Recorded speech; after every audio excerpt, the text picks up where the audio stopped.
Hello, everyone, and welcome to my channel, Body Mind Healing. My name is Maria Sanchez.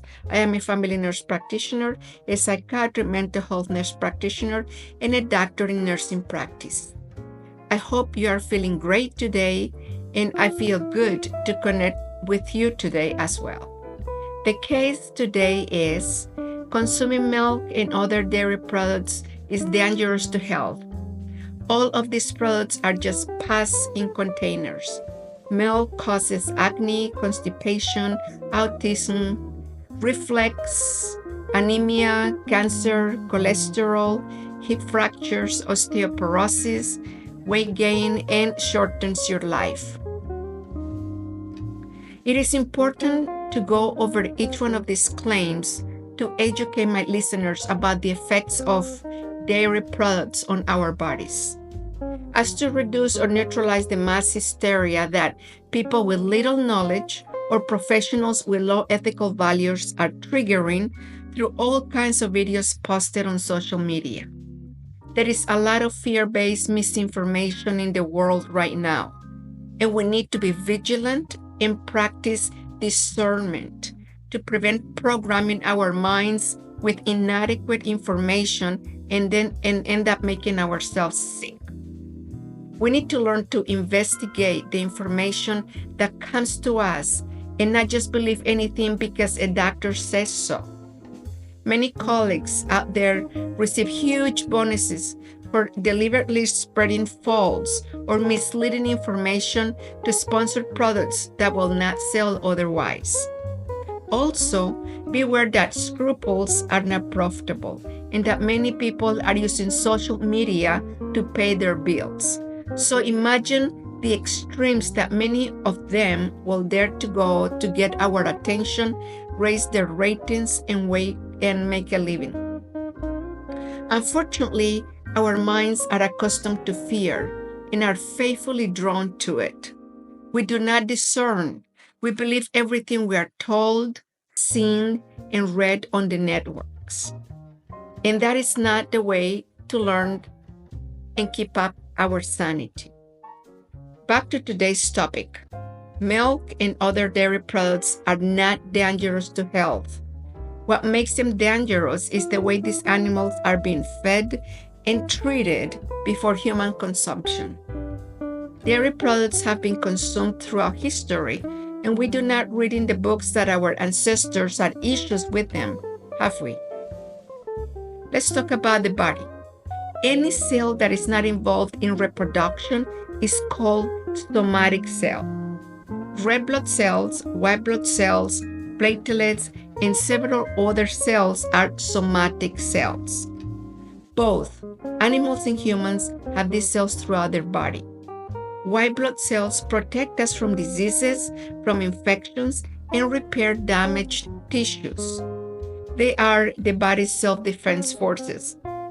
So, the presence of somatic cells in milk is a normal physiological process. They are part of the cow's defense system. Somatic cells in milk are mainly white blood cells and epithelial cells. Epithelial cells are milk-producing cells that are shed from the udder when there is an infection. These cells are present in milk in reduced quantities, and that is perfectly normal. Now, when there are high levels, the milk is considered abnormal and of lower quality, which can be due to a mammary infection known as mastitis. But the same goes for our mothers. They have white blood cells in their bodies ready to fight any infection. In addition to white blood cells, breast milk also contains antibodies, proteins, fats, sugars, and probiotics. All of these components work together to strengthen the immune system of the babies and help them fight off illnesses and infections. The bottom line is, drinking milk, which will always contain white blood cells, does not mean we are drinking pus. Milk does not cause acne. There are thousands of vegans who have acne. Acne is an alteration or an inflammation of the sebaceous cells of the body for reasons unrelated to milk. If this claim were true, everyone who consumes milk, including children, will be full of acne, and that is not the case. Milk does not cause constipation. What causes constipation is not having a balanced diet, a diet rich in fiber, not drinking enough water to facilitate evacuation, not exercising, eating foods high in fat, etc., but not because of milk. Milk does not play any role in the development of autism. There is no scientific evidence for that. These claims are serious and create confusion in the population, only to boost ratings. Our ancestors grew up drinking milk, even raw milk, and sometimes even straight from the animal's udder. And they never suffered from autism. But weren't vaccines the cause of autism? Again, people just come up with all kinds of baseless claims, and we must be aware of it. Milk does not cause reflux or GERD, gastroesophageal reflux disease. It might worsen it due to its fat content, but it does not cause it, which is different. What causes reflux is obesity, getting too full, going to bed too full, eating fatty or dry or fried foods, hiatal hernias, pregnancy, smoking, consuming alcohol, drinking coffee, etc. These situations or products prompt the lower esophageal sphincter, the muscle at the bottom of the esophagus, to relax so that stomach acid flows back into the esophagus, and that is the reflux. In babies, reflux happens most of the time when they are under 1 year old, and at that time, they do not consume dairy products. Milk does not cause anemia in the case of iron deficiency anemia, because there are other types of anemia for other reasons. What causes iron deficiency anemia is failing to consume foods high in iron. And this can happen to anyone, children and adults.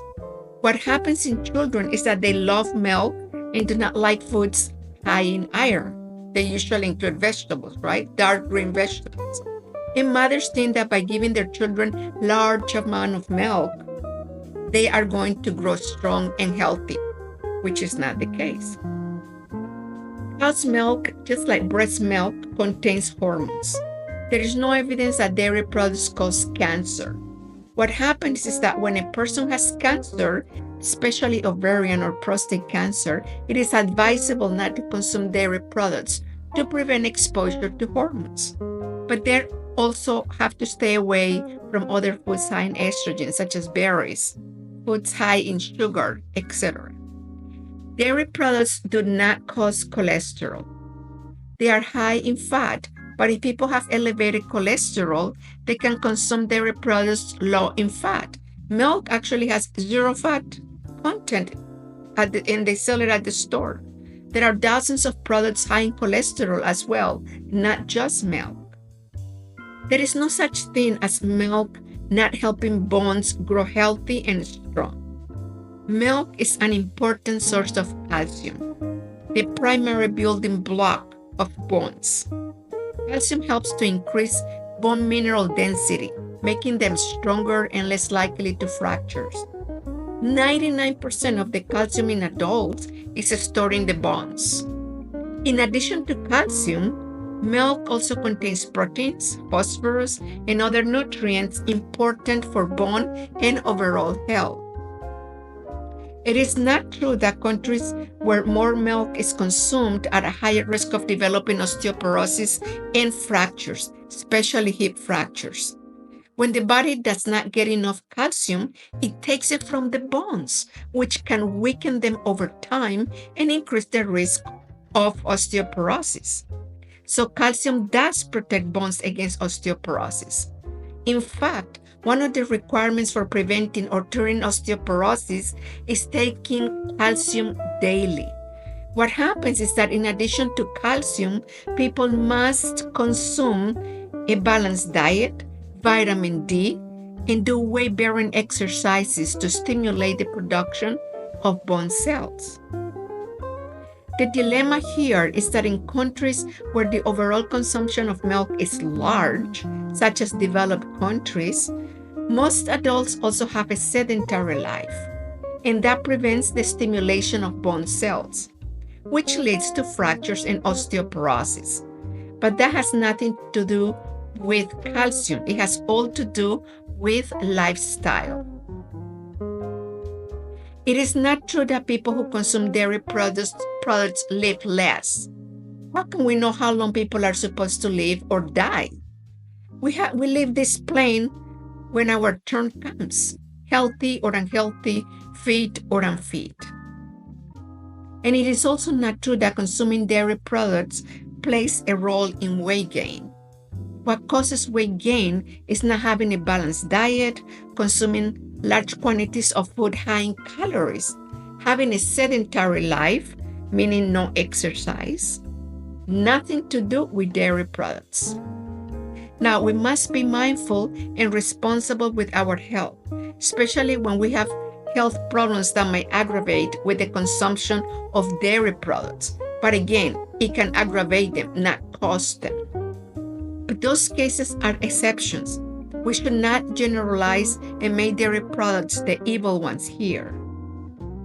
As said at the beginning of this audio, we have reached a point where it seems as though everything, absolutely everything we consume is counterproductive to our health.